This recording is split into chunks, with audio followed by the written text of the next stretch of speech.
chini ya jua, nalo linawalemea wanadamu kwa uzito.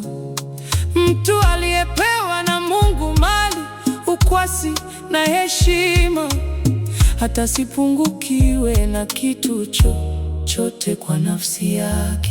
Katika yote anayoyatamani, walakini Mungu hamwezeshi kula katika hizo, bali mgeni hula. Hayo ndiyo batili hasa, nayo ni ugonjwa mbaya. Mtu akizaa watoto 100 akaishi miaka mingi, nazo siku za maisha yake ni nyingi, lakini nafsi yake haikushiba mema.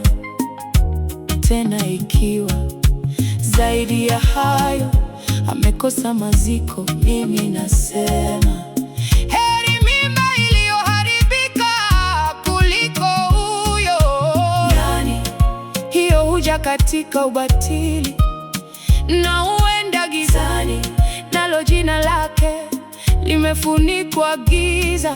Tena haikuliona jua wala kulifahamu, basi hii imepata kustarehe kuliko yule.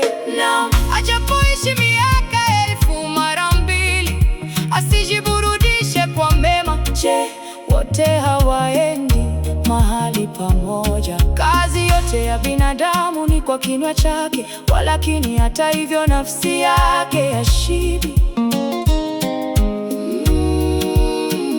Kwa maana mwenye hekima hupata faida gani kuliko mpumbavu au maskini? Ana nini kuliko yeye ajuaye kwenda mbele ya walio hai? Heri kuona kwa macho kuliko kutangatanga kwa tamaa. Hayo nayo ni ubatili na kujilisha upepo. Nawe kitu chochote alitwa jina lake zamani za kale, naye amejulikana kuwa ndiye mwanadamu, wala hawezi kabisa kushindana na yeye aliye na uwezo kuliko yeye mwenyewe. Basi kwa kuwa kuna mambo mengi yaongezayo batili, mwanadamu hufaidiwa nini?